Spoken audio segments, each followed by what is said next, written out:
Halo pemirsa, saya kembali bersama Bang Ade, Armando, dan Pak Suhadi. Selamat datang Terima kasih. tokoh-tokoh yang kita sering undang di Cokro TV untuk membicarakan isu yang selalu rame dibicarakan ya, soal tuduhan ijazah palsu ke Pak Jokowi dan kemudian juga ke Gibran lah ya, tapi juga soal Pak Jokowi itu sendiri Ya, juga selalu rame gitu. Nah, ini kan perkembangan terbarunya Pak, ini timnya Roy Suryo itu kan pengen supaya kasusnya dihentikan. ya, SP3 gitu kan. Yang dan ini sesuatu yang menjadi ironis atau aneh ya karena dulu semangat sekali mereka kan. Wah, pokoknya nggak takut gitu kan, gitu. Ya, Pak Jokowi siapapun akan dia hajar gitu ya. kan, teroris lah terutama ya. Tifai, Roy Suryo dan Rismon gitu. Tapi tiba-tiba kok sekarang kelihatan Melempem. kayak iya melempem Iya, gitu. Jadi ini gimana kita membacanya ini Pak? Jadi saya pengen ke Pak Suhadi dulu terus ya. kemudian Bang Ade. Silakan Pak. ya, baik. Ini memang menarik banget ya. Karena awalnya kan dari semangat pertama mereka menggaungkan tentang tuduhan ijazah palsu ini, itu kan menggebu-gebu. Semangatnya 45, ya. Pantang mundur, itu yang saya lihat. Tapi kok tiba-tiba sampai ke sini, ke sini, ke sini, semakin mengerucut pada hal-hal yang menurut saya nggak masuk akal gitu. Salah satunya tadi ada permintaan bahwa ya minta dihentikan dan lain sebagainya. Loh, kalau meminta dihentikan, landasan hukumnya tuh harus ada dulu, ya.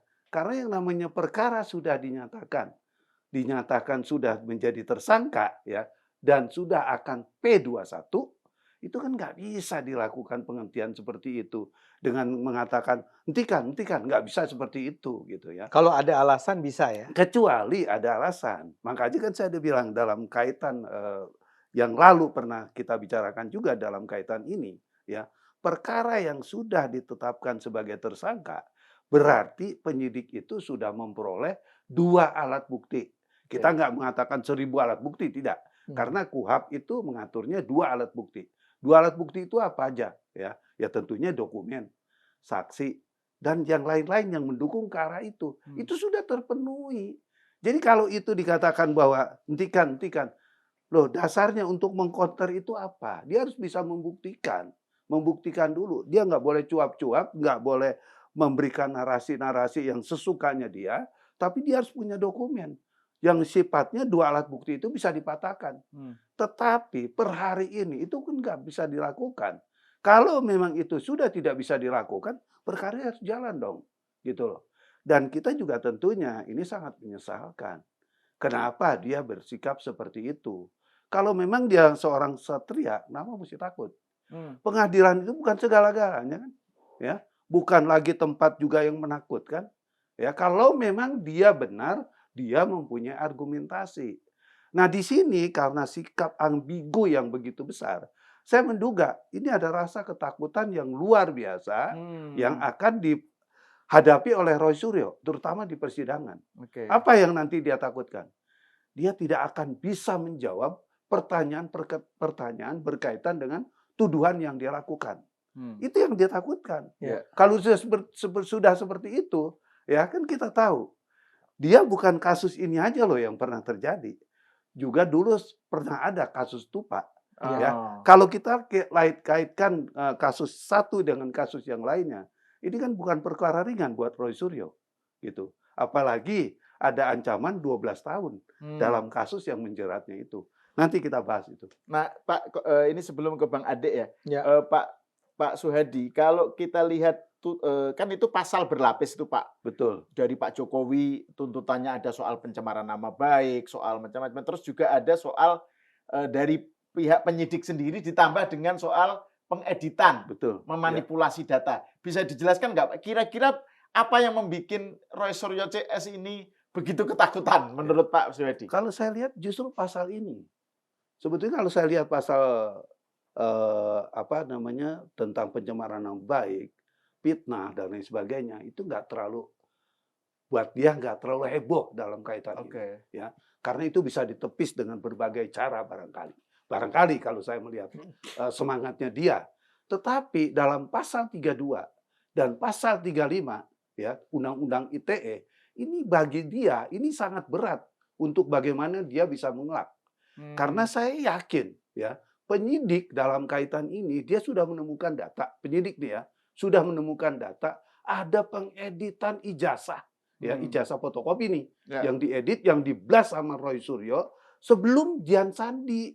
Sebelum itu Dian Sandi. iya, Oke, kan ya. itu persoalannya. Ya, Dan ya, ya. kalau itu nanti mengumumkan di dalam persidangan, dia nggak akan bisa menolak lagi. Dia nggak bisa mengelak dari peristiwa-peristiwa yang sudah ada itu. Itu yang dia takutkan. Ya, Karena ya. kenapa? Ancaman di 32 itu ancaman hukumannya Undang-Undang ITE ya, itu 10 tahun. Di pasal 35 Undang-Undang ITE itu 12 tahun. Bukan hanya hukuman yang menjerat dia, tetapi juga ada denda. Ya, di pasal 32 dendanya itu 10 miliar. Di pasal 35 dendanya 12 miliar. Boleh. Bagi Roy Suryo ini bukan persoalan yang menurut saya gampang. Makanya kalau kita melihat bahwa fitnah dan lain sebagainya, itu kan menurut saya ya itu hanya menutupi atau mengelabui keadaan-keadaan yang memang terjadi dalam proses penyidikan.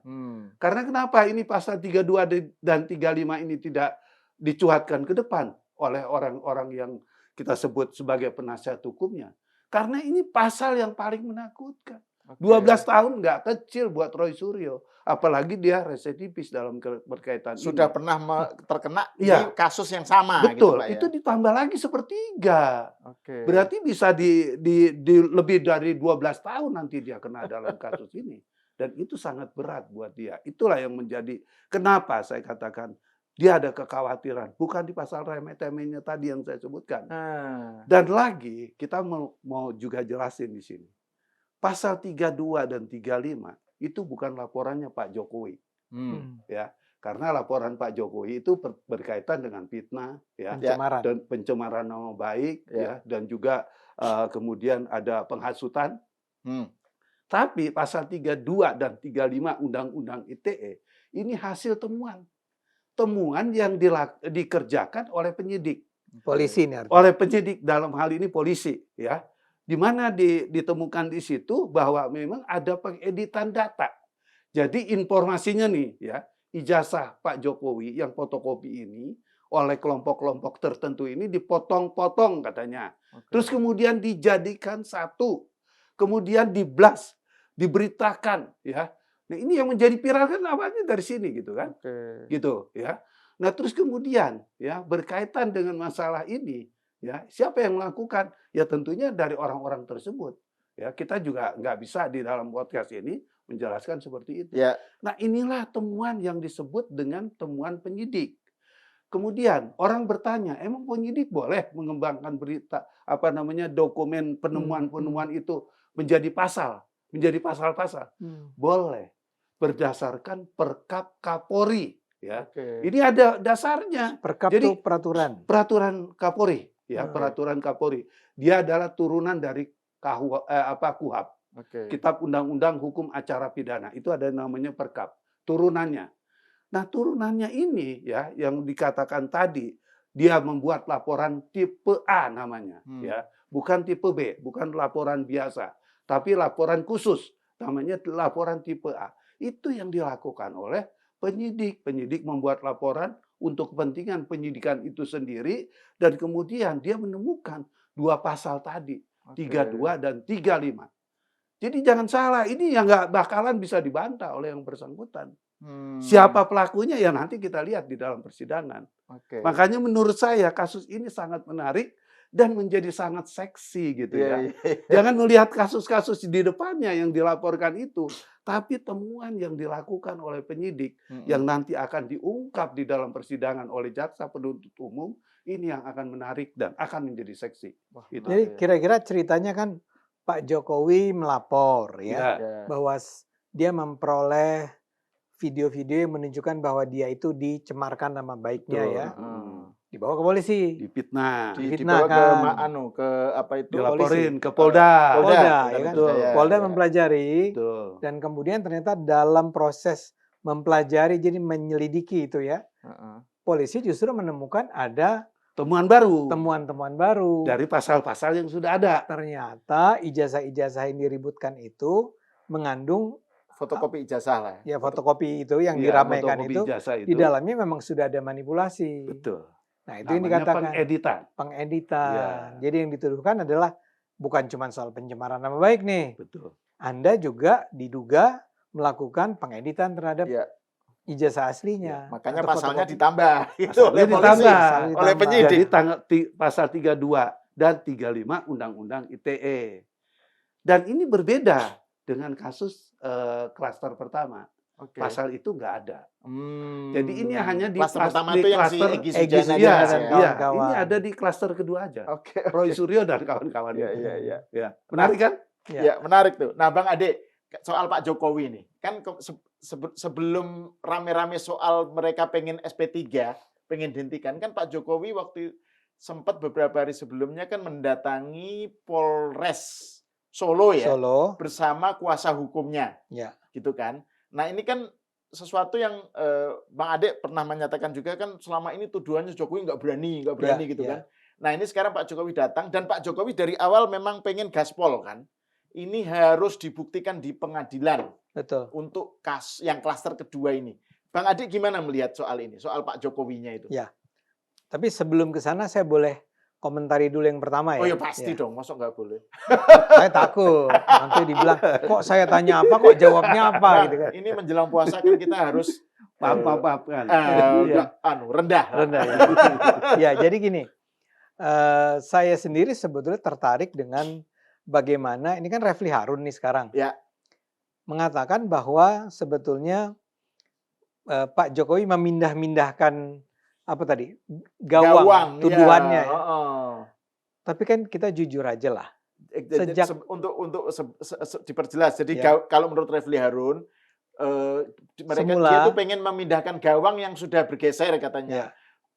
Aslinya itu adalah isunya itu soal ijazah ini asli atau enggak. Ya.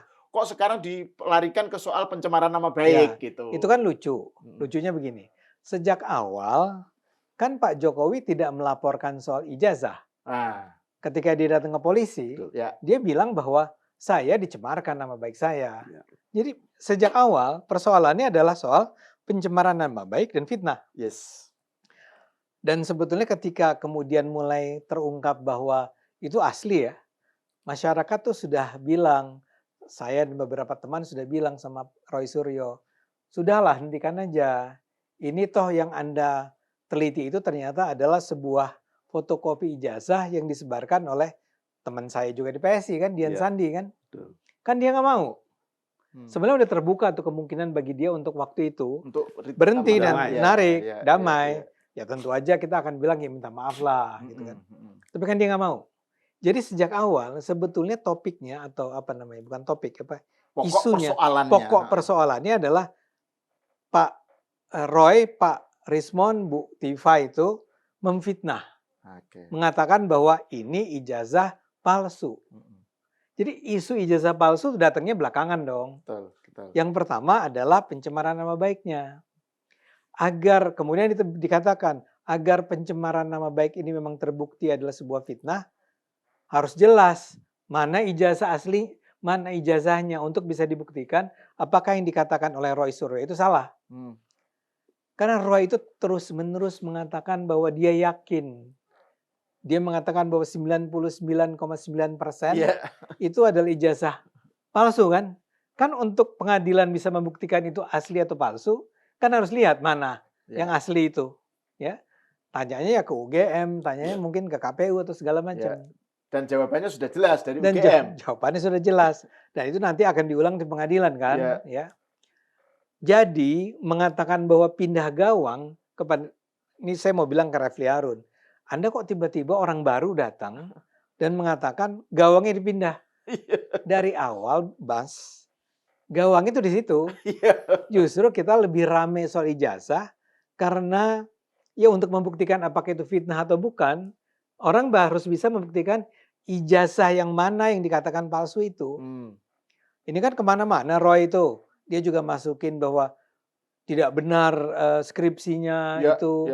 Larinya kemana-mana ya. Larinya kemana-mana. Tidak ditandatangani oleh saya lupa penguji, Betul. kemudian soal KKN-nya, kemudian soal Dan nilainya, juga melebar soal Gibran, macam-macam soal Gibran kan, dan sempat waktu macam-macam. itu. Jadi itu, Kalau itu yang jadi yang diadili yang itu emang jadi pindah gawangnya. iya. Justru memang seharusnya nggak ada. Iya. Ngapain menguji skripsi? Kan yang dicek dia itu lulus atau enggak dari UGM kan? Itu yang pertama. Ya. Ya. Jadi sebetulnya sekarang ini saya setuju tuh Pak bahwa pernyataan terakhir ini itu mengindikasikan bahwa mereka sedang ketakutan. Dan caranya memang menjadi terkesan kekanak-kanakan kan. Mengatakan SP3. Kenapa minta SP3? Itu artinya mintanya ke polisi ya? Polisi. Polisi kan? Iya. Tapi sekarang sebetulnya nggak bisa lagi. Karena ranahnya udah ada di Di kejaksaan. kejaksaan kan? Ada 2 lembaga udah. Kalau kejaksaan bisa nggak bilang SP3? Oh nggak bisa. Oh, nggak bisa. Nggak Ya. bisa. Ya makanya itu Iya. kan jadi sesuatu Makanya yang nanti saya jelasin apa sih yang disebut dengan SP3. SP3 Iya, ya. iya, iya, oke. Makanya ini buat saya nih walaupun saya bukan orang belajar hukum, kok jadi childish gini ya. Kemarin Anda mengatakan bahwa kami akan bersedia sampai titik darah penghabisan gitu lah, kira-kira. Peneliti, kami Kami melakukan penelitian gitu ya. dan ini demi rakyat, Demi gitu, rakyat. gitulah. Yang itu juga kita bisa ngomong panjang lah. Penelitian yang mana? Saya tuh baca bukunya Jokowi's White Paper itu. Omong kosong bahwa itu penelitian. Ya. Nah itu jadi menurut saya, ayolah Pak Refli, cara Anda membela Roy Suryo itu terkesan seperti mengada-ada jadinya. Dan sebagai orang baru, Anda tuh terkesan sebagai seorang yang barangkali melihat sebelumnya ini siapa? Lawyernya Oh, sebelumnya itu Hozinuddin. Hozinuddin. Ya. Kayaknya dia ngelihat Hozinuddin ini nggak ada harapan nih. Sebenarnya Refli juga bukan orang baru juga karena dia kan selalu dari awal ikut. Iya, tapi dia sekarang menjadi kuasa hukum. Oh iya, iya. Iya kan? Ya. Sekarang kuasa hukum dia. Sekarang kuasa hukum. Tadinya Hozinuddin. Iya, iya. Ini disingkirkan entah kenapa. Mungkin nggak tahu lah kenapa ya. Yang jelas sekarang dia.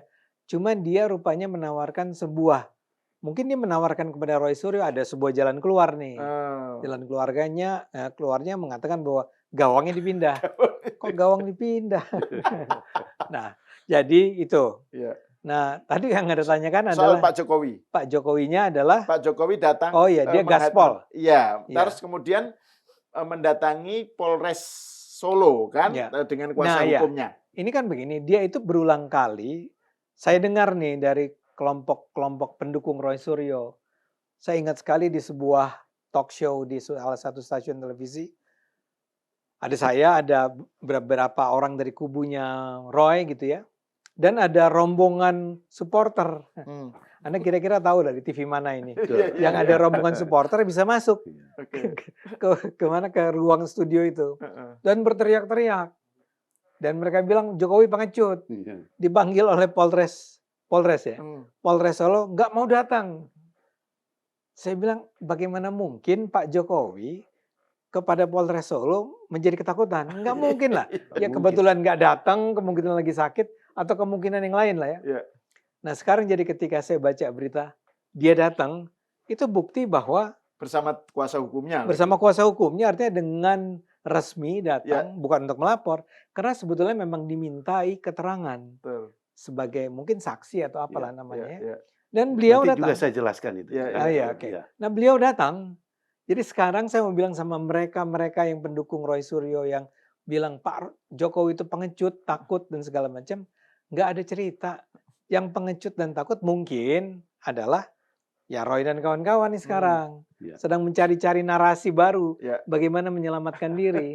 Karena memang menakutkan apa yang dikatakan oleh Pak Swadi tadi kan. Ya mungkin nggak 12 tahun masuk penjaranya. 5 tahun aja. 5 tahun setengah mati dia. Setengah mati 5 tahun kan.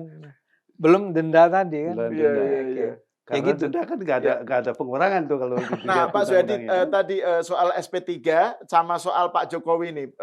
Gimana Pak Swadi penjelasannya Pak? Jadi begini, kalau dia minta menghentikan, berarti kan kalau kita melihat kepada hukum acara, ya dianggap penyidik ini tidak mempunyai alat bukti yang cukup.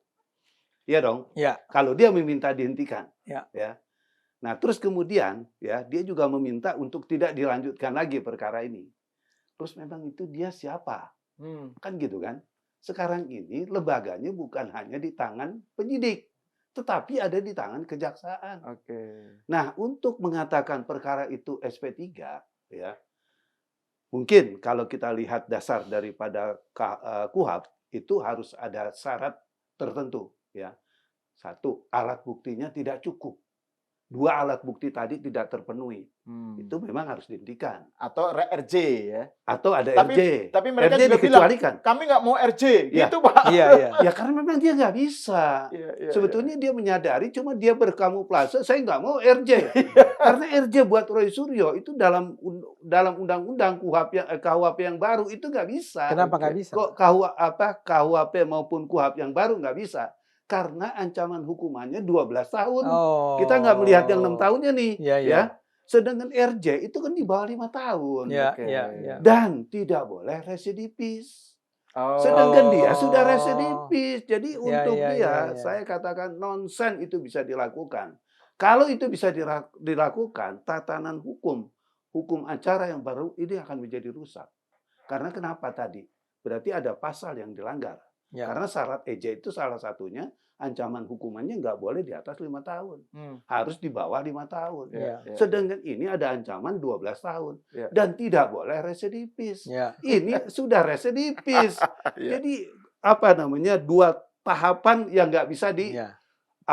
diambil atau di-cut lagi dalam persoalan ini. Itu yang nggak bisa. Ya. Kalau yang Terus soal Pak Jokowi, Enggak, Tadi? sebentar lagi. oh sorry. Tadi kan saya udah bilang, kurangnya alat bukti. Oke. Berarti itu bisa dihentikan. Mm-mm. Kalau saya melihat udah ada gelar perkara, udah dinaikkan statusnya dari penyidikan ke tersangka, berarti sudah yakin penyidik ini alat bukti yang dikatakan dua alat bukti tadi sudah terpenuhi, ya. Terus yang kedua, ya, orangnya meninggal. Oh. Itu bisa dihentikan, Oke. iya kan? Ya, ya. Apa pura-pura meninggal dulu? Kayak Respon. Iya, iya kan? Iya. Kan salah satu alasan untuk dikatakan perkara itu nggak bisa dilanjutkan, orangnya meninggal kan, gitu kan? Terus yang ketiga, pra peradilan dong. Kenapa dia nggak berani melakukan itu? Oke. Masih ada kesempatan, ajukan pra peradilan. Karena yang bisa menghentikan perkara itu bukan Roy Suryo, bukan kuasa hukumnya, bukan juga MK seperti yang kemarin dia lagi mengajukan itu kan. Iya. Kan tujuannya supaya jadi kabur nih pasal-pasal ini kan, yang waktu diajukan ke MK. Ya. Tapi Bukan malah seperti dipermalukan itu. juga sama Saldi Isra, gitu kan? Habis dia diserang kan, gitu. Legal Kenapa? standing ya? Legal Iya, kenapa kok lari-larinya ke MK? Urusannya apa? Ini undang-undang loh, ini hukum positif, hukum yang berlaku sekarang, ya kan? Bukan hukum yang di dalam angan-angannya dia. Kan gitu, ya. Dan kenapa? Itu yang bawa Refli juga ya? Ya Refli yang bawa. Kenapa Refli sebagai seorang tokoh hukum, ya, pakar hukum, bukan melarikan ini ke Pengadilan Negeri Jakarta Pusat, Jakarta Selatan untuk diajukan pra peradilan. Itu yang paling benar ranahnya. Ayo dong kita tawarkan kepada yang bersangkutan, ajukan pra peradilan. Kalau memang dihentikan. Tapi kalau bentuknya narasi nggak bisa. Karena semua sudah terkunci. Oke. Alat buktinya sudah cukup. Dan penyidik sudah menetapkan sebagai tersangka. Penyidik juga sudah mengirim berkas ini kepada pihak kejaksaan. Jadi nggak hanya bisa dikutak-kutik di tingkat penyidikan di dalam persoalan ini, tapi juga di tingkat penuntutan. Dalam hal ini jaksa, Ya. Kejaksaan Tinggi DKI. Itu. Oke. Saya mau tanya, kenapa mereka nggak mau pra peradilankan? Ya nggak berani lah. Kenapa? Barangkali nanti dia lebih malu juga di sana kan. Karena mungkin pra peradilan itu kan juga akan menjadi lembaga untuk menelanjangi kasus itu kan. Kalau dia sudah ditolak pra peradilannya, kan Selesai. juga udah nggak bisa apa-apa lagi nantinya. Berarti dia kan tinggal menunggu proses yang memang berlanjut. Nah, yang aja, menentukan gitu kan. pra peradilan adalah pengadilan. Pengadilan. Oke. Yang menentukan bisa dan tidaknya Iya. pra peradilan itu pengadilan. Ya, Ya, ya, pengadilan pra peradilan. Ya, Oke. Itu. Kenapa dia nggak lakukan itu? Ya itu tadi, saya yakin dia takut. Karena memang pada dasarnya dia sudah menyadari kalau dia salah. Oke. Itu yang saya lihat gambaran besarnya seperti itu. Dan bahkan dia mungkin juga, bukan mungkin, dia pasti kalau betul yang tuduhan bahwa ada manipulasi pengeditan tadi, Ya. ya kan dia juga pasti tahu lah Ya Jadi mungkin dengan dia kata ikut lain, ikut andil atau apa ya, kita nggak tahu lihat di ya, situ. ya, Kita ya. kan belum tahu nih perannya ya, siapa di dalam ya. kaitan itu. Nah, Ya. dalam hal ini kalau dia merasa bahwa, ups, ini akan kebongkar nih. Ya. Ini penyidik udah tahu nih ya. Ya. Ini kan besar sekali risikonya. Betul. Makanya dia pindahkan ke isu bahwa ini pindah gawang. Ya, ya, ya. Yang lagi-lagi menurut saya childish. Ya, ya. Sangat kekanak-kanakan. Oke, saya lanjut lagi. Oke, silakan Pak. Ya, kenapa? Kok dia sekarang tidak pernah membicarakan berkaitan dengan pengeditan? Dia selalu larinya berkaitan dengan masalah fitnah, ya, Oke. masalah pencemaran nama baik. Ya. Kenapa ini kasus besarnya di 32 dan 35 ini nggak bisa diangkat sama yang bersangkutan? Karena dugaan saya itu yang mereka takut. Iya. Oke. Iya. Gitu, ya. Nah, terkait dengan Pak Jokowi datang, ini mungkin juga saya memberikan gambaran. Penyidik itu kan kalau nggak salah memanggil Pak Jokowi setelah perkara dari Kejaksaan Tinggi DKI, ya, memberikan petunjuk kepada Polda Metro, ya, dalam hal ini penyidik. Di situ tentunya juga kan harus ada penambahan. Kalau ada petunjuk, apa sih petunjuknya? Kalau saya melihat kemarin dari hasil yang disampaikan juga salah satu teman, ya, itu dikatakan bahwa itu mendalami tentang perkuliahannya Pak Jokowi. Oke. Mungkin perkuliahan ini bukan berarti kuliahnya kurang dan lain sebagainya, bukan. Mungkin ada dokumen yang ditanyakan karena mungkin yang dipunyai oleh Pak Jokowi aja, misalnya nilai dan lain sebagainya. Terus kemudian juga berkaitan dengan masalah KKN-nya dia. Itu kan mungkin dokumennya yang punya Pak Jokowi. Iya, iya. Nah, ini mungkin jaksa juga nggak mau kecolongan dalam persoalan ini. Udahlah, semuanya aja deh kita tangkap, kita rangkum, kita jadikan satu, ya, kita jadikan makanan yang memang nanti ini bisa disajikan dengan baik, dengan sempurna di pengadilan. Kira-kira itu semangatnya. Tapi gitu. Solo kenapa? Kenapa Polres Solo ya? Ya. Kenapa Polres Solo? Ya. Jadi Polda, ya, itu bisa memerintahkan dan meminta bantuan kepada polres-polres setempat. Itu kan namanya polisi atau penyidik itu kan rekan kerjanya di semua lini kepolisian, ya, di Polda, di Polres. Ya, karena ini Polda minta bantuan ke Polres. Polda minta bantuannya ke Polda lagi, Polda Jawa Tengah. Jawa Tengah menunjuk Polres Jakarta Solo untuk memeriksa Pak Jadi Jokowi. itu sesuai dengan prosedur lah. Itu gitu, prosedur. Itu nggak ada yang menyalahi aturan-aturan seperti itu. Dia cuma dimintai keterangan lah ya. Ya, minta keterangan tambahan sesuai dengan petunjuk tadi. Oke. Tadi kan saya udah bilang mungkin ada kekurangannya, bukan kekurangan. Wah, berarti Pak Jokowi ada diragukan sama polisi. Nggak gitu juga, gitu kan? Ya, tadi kan saya bilang melengkapi. dokumen KKN mungkin juga yang dipertanyakan. Atau apa yang memang itu dimilikinya oleh Pak Jokowi sebagai mahasiswa pada waktu itu, gitu. Itu. Oke, saya kira ini jelas banget ini. Kelihatan ini memang ya udah kita inilah menunggulah perkembangan soal ini di pengadilan gitu ya. Oke, terima kasih Pak Suhadi dan Bang Ade atas obrolannya. Kita ini akan lanjut ke pembahasan mengenai Pak Jokowi.